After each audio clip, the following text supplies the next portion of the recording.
9월 17일 금요일 새벽 예배 말씀입니다. 기도드리겠습니다. 하나님 아버지, 오늘도 하나님 앞에 또 예배함으로 또 말씀을 들음으로 하루를 시작하게 하시니 감사드립니다. 이 시간 가운데 말씀에 비추어 하나님께서 우리 가운데 뜻하시는 바가 깨달아지고 우리의 또 나아갈 바를 또 인도하여 주시기를 바라옵고 원합니다. 우리의 속사람을 강건하게 하여 주시고 그리스도의 지속적인 통치하심을 받을 수 있도록 도와주옵소서. 우리의 생각과 마음이 온전히 주님을 향할 수 있도록 도와주시고 성령을 의지하여서 믿음으로 드려지는 예배되게 하여 주옵소서. 오직 주님께서만 영광받아 주옵시옵고 살아계신 우리 주 예수 그리스도의 이름으로 기도하옵나이다. 아멘. 함께 보실 말씀은 갈라디아서 4장 12절에서 20절 말씀입니다. 갈라디아서 4장 12절에서 20절 말씀, 제가 가진 신약성경 307쪽에 있습니다. 갈라디아서 4장 12절에서 20절 말씀 제가 봉독하겠습니다. 형제들아, 내가 너희와 같이 되었은즉 너희도 나와 같이 되기를 구하노라. 너희가 내게 해롭게 하지 아니하였느니라. 내가 처음에 육체의 약함으로 말미암아 너희에게 복음을 전한 것을 너희가 아는 바라. 너희를 시험하는 것이 내 육체에 있으되 이것을 너희가 업신여기지도 아니하며 버리지도 아니하고 오직 나를 하나님의 천사와 같이 또는 그리스도 예수와 같이 영접하였도다. 너희의 복이 지금 어디 있느냐? 내가 너희에게 증언하노니 너희가 할 수만 있었더라면 너희의 눈이라도 빼어 나에게 주었으리라. 그런즉 내가 너희에게 참된 말을 함으로 원수가 되었느냐? 그들이 너희에게 대하여 열심내는 것은 좋은 뜻이 아니요 오직 너희를 이간시켜 너희로 그들에게 대하여 열심을 내게 하려 함이라. 좋은 일에 대하여 열심으로 사모함을 받음은 내가 너희를 대하였을 때뿐 아니라 언제든지 좋으니라.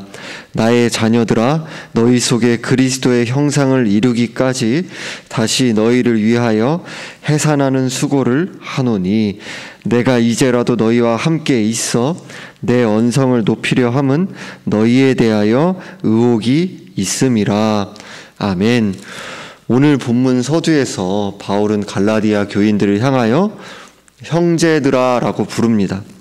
지금까지 책망의 어조로 갈라디아 교인들을 꾸짖던 바울이 따뜻하게 다가서고 있습니다.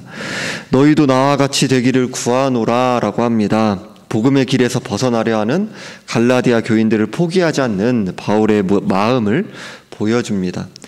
내가 너희와 같이 되었다고 합니다. 바울이 복음을 전하기 위해 낮아진 모습을 보게 됩니다. 또한 너희가 내게 해롭게 하지 아니하였으니라 라고 합니다. 바울이 처음에 갈라디아에서 사역할 때를 가리키는 것인데요, 바울이 처음 갈라디아에서 복음을 전할 때 사람들은 호의적으로 받아들였다는 사실을 알 수 있습니다. 13절에서도 내가 처음에 육체의 약함으로 말미암아 너희에게 복음을 전한 것을 너희가 아는 바라라고 말씀합니다. 바울은 육체가 연약한 상황에서 복음을 전했습니다. 또한 14절에서도 너희를 시험하는 것이 내 육체에 있으되 이것을 너희가 업신 여기지도 아니하며 버리지도 아니하고 오직 나를 하나님의 천사와 같이 또는 그리스도 예수와 같이 영접하였도다 라고 말씀합니다. 그러니까 갈라디아 교인들에게 시험거리가 될 정도로 바울의 육체의 연약함이 부담이 되었다라는 사실을 알 수 있습니다. 그럼에도 갈라디아 교인들은 바울을 업신여기지도 않고 버리지도 않았습니다. 오히려 하나님의 천사와 같이 그리스도 예수와 같이 호의적으로 바울을 공경한 것이죠. 15절에서도 내가 너희에게 증언하노니 너희가 할 수만 있었더라면 너희의 눈이라도 빼어 나에게 주었으리라 라고 합니다. 이 말씀을 근거로 바울이 안지를 앓고 있었다라고 보는 학자도 있는데요. 시력에 전혀 관계가 없었을 수도 있습니다. 고대 세계에서는 한 사람의 눈은 가장 귀한 소유로 여겨졌기 때문입니다. 갈라디아인들이 그들의 눈을 바울에게 줬을 것이라 말할 때에는 바울이 안지를 앓았던지 그것이 아니던지 그것을 우리가 완전히는 알 수 없으나 무엇이든지 바울을 위해 했을 것이다. 그만큼 바울을 소중하게 여겼다라는 그 의미가 담겨져 있는 거죠. 바울의 병이 무엇이든지 간에 여기에서 배우게 되는 귀중한 교훈들이 있습니다. 먼저 하나님은 자신의 목적을 이루기 위해 우리의 문제를 사용하십니다. 고린도후서 12장에서 말씀하는 것처럼 하나님은 바울의 능력이 약함 가운데서 오히려 온전하게 되는, 완전하게 되는, 우리 약할 때 그 강함 되신다는 그 유명한 말씀, 우리들이 잘 알고 있는 그 말씀의 내용이 거기서 나오는 것이죠. 그래서 증명하기 위해서 바울의 약함을 사용하셨죠. 예수 그리스도께서 고난당하신 목적은 우리가 고난을 면하게 하기 위해서가 아니라 고난 속에서 예수 그리스도를 닮아가게 하기 위해서, 그 거룩한 성품의 모습으로, 정결한 그 자녀의 모습으로 우리 빚어가기 위해서입니다.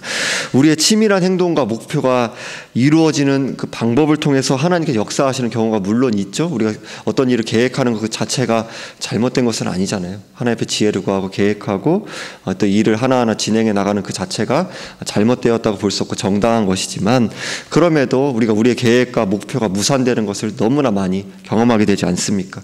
우리의 실수와 때로는 재난과 또 문제와 무산된 계획을 통해서 하나님께서 그것을 선용하셔서 사용하셔서 내가 봤을 때는 오히려 내 상황이 굉장히 혼란스럽고 엉키는 것 같은 상황인데 그 상황을 통해서 예수 그리스도를 닮아가게 하시고 하나님께서 영광 받으시는 그 일들을 나의 삶을 통해서 또 동료 신자들의 삶을 통해서 우리는 많이 경험하게 됩니다.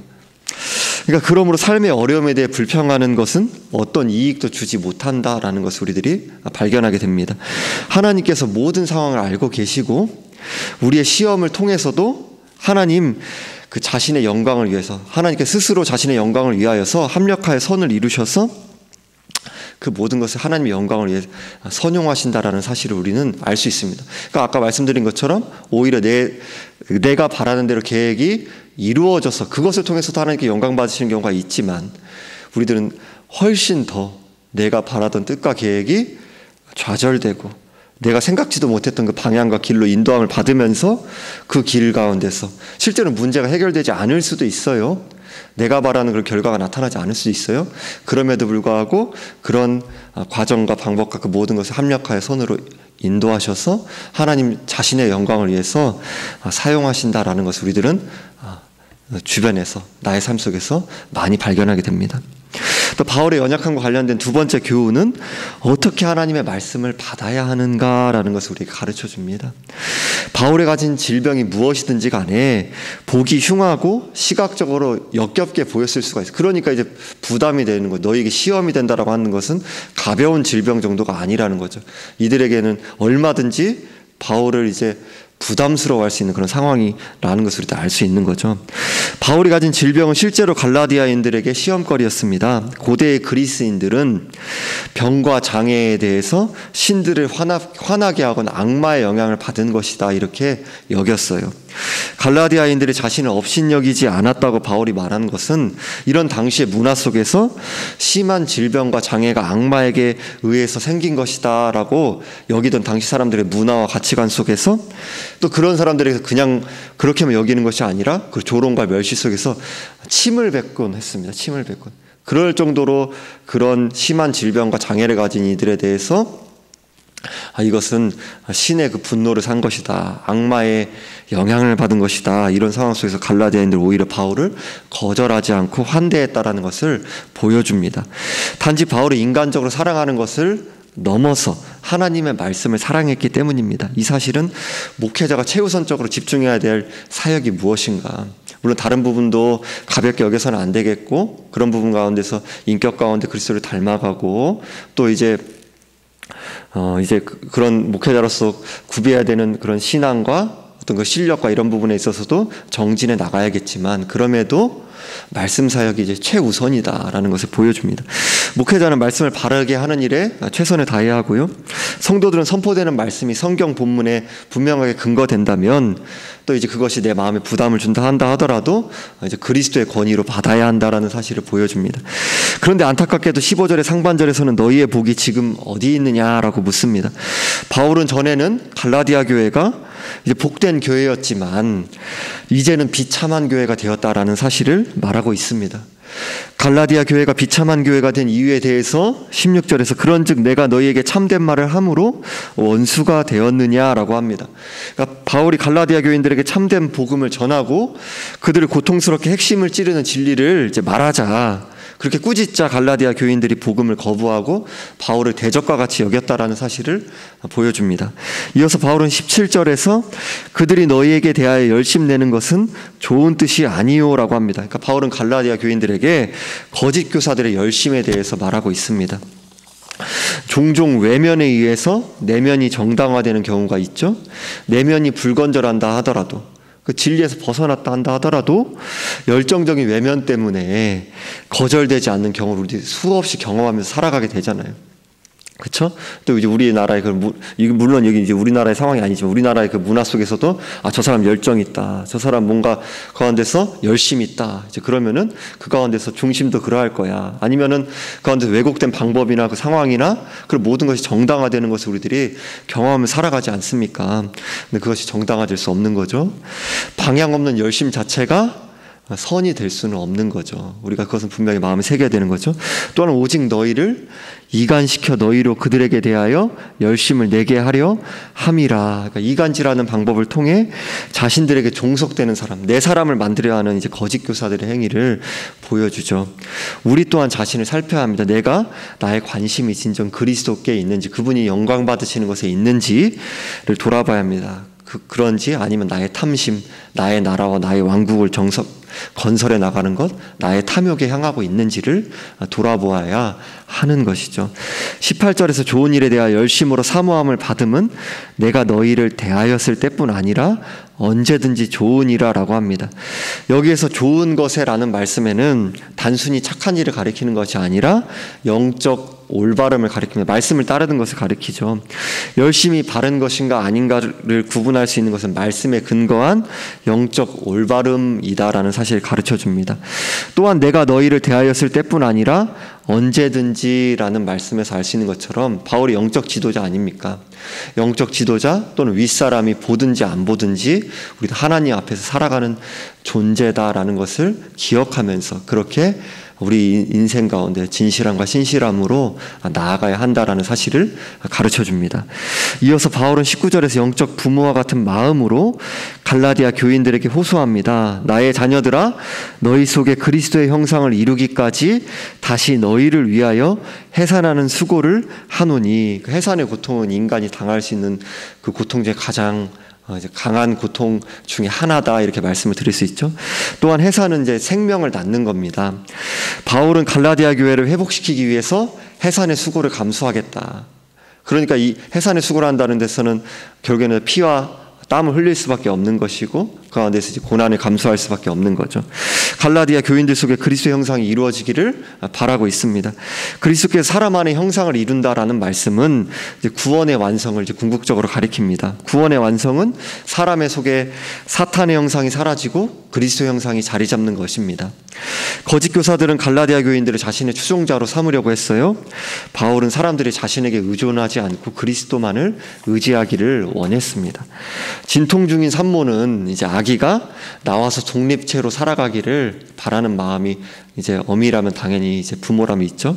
태에서 자라던 아기가 생명을 얻으려면 산모가 이제 고통을 겪어야 합니다. 그래도 산모는 아기가 뱃속에 남아있지 않기를 간절히 바라죠. 바울은 이런 어미와 같은 애끓는 마음으로 이어서 20절에서 갈라디아 교인들을 책망합니다. 내가 이제라도 너희와 함께 있어 내 언성을 높이려 함은 너희에 대하여 의혹이 있음이라. 이제 갈라디아 교인들을 책망하기 위해서 바울이 이제 너희들을 방문하기를 원한다라는 그 마음을 보여줍니다.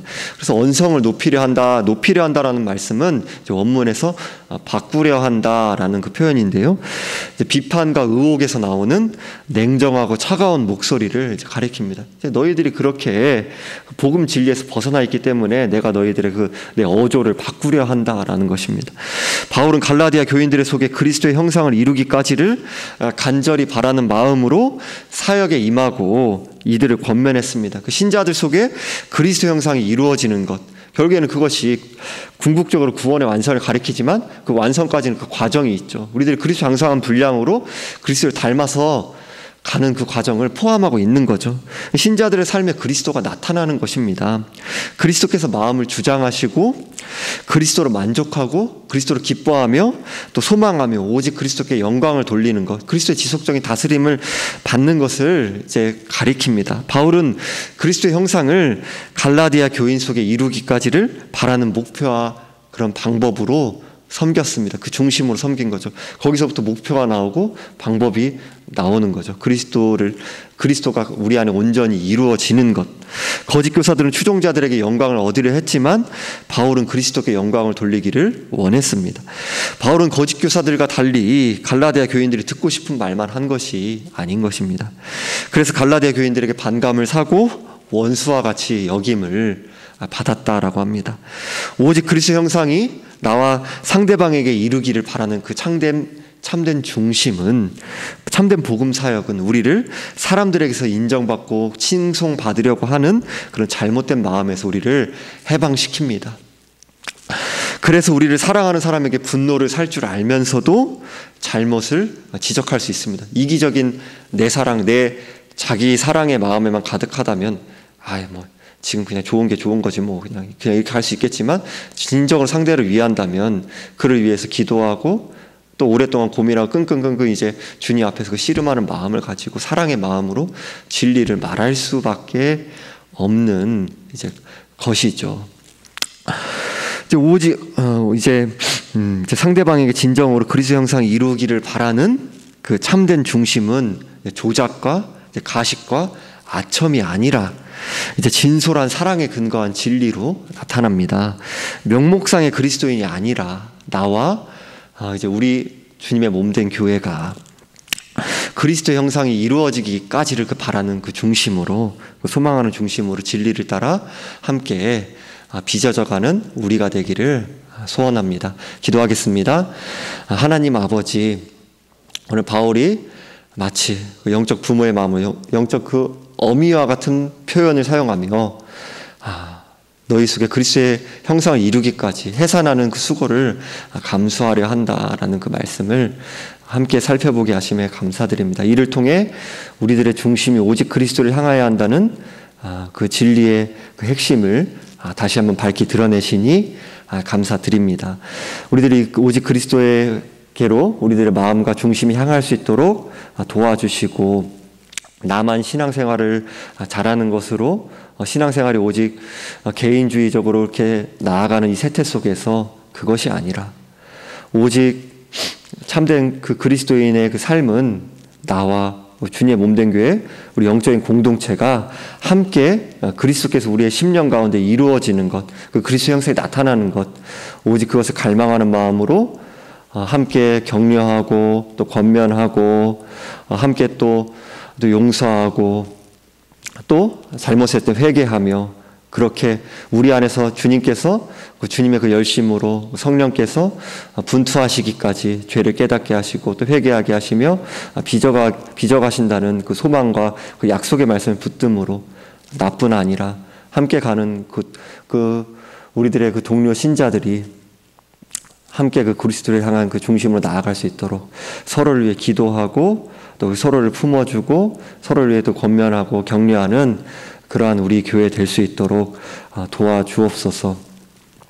하나님 아버지, 은혜를 베풀어 주셔서 아버지, 우리들이 또 이제 신자로서 또 오늘 하루를 또 살아가는 그런 주께서 허락하신 상황과 우리들의 정황들이 있습니다. 우리들의 그 고난이 우리들이 그것을 정직하게 바라볼 때에 그 삶의 문제와 염려되는 상황들이 있음을 주님 앞에 고백합니다.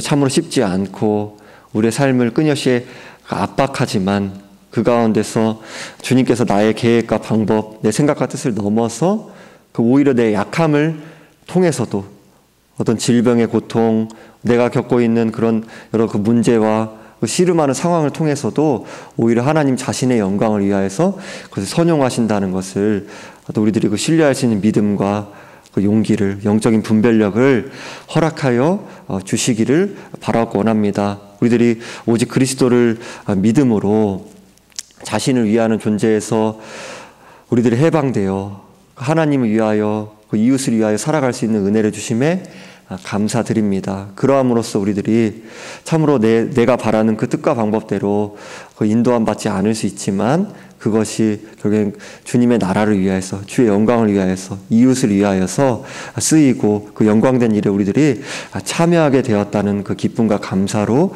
살아갈 수 있도록, 말씀을 굳게 붙들고 살아갈 수 있도록 도와주옵소서. 내 마음에 품기, 받아들이기 쉬운 진리만이 아니라 받아들이기 어려운 진리도 우리들이 겸손함으로 오직 주님을 사모함으로 주님의 기쁨이 되고자 하는 그 자원하는 심령으로, 그 열망으로 그 진리 앞에 우리 자신을 쳐서 복종케 하며 주님을 따라 주님을 그리스도의 그 형상이 우리 가운데 이루어져 나가는 그 발걸음을 걸어가는 나와 우리 교회 될 수 있도록 도와주옵소서. 감사드리며 우리 주 예수 그리스도의 이름으로 기도하옵나이다. 아멘.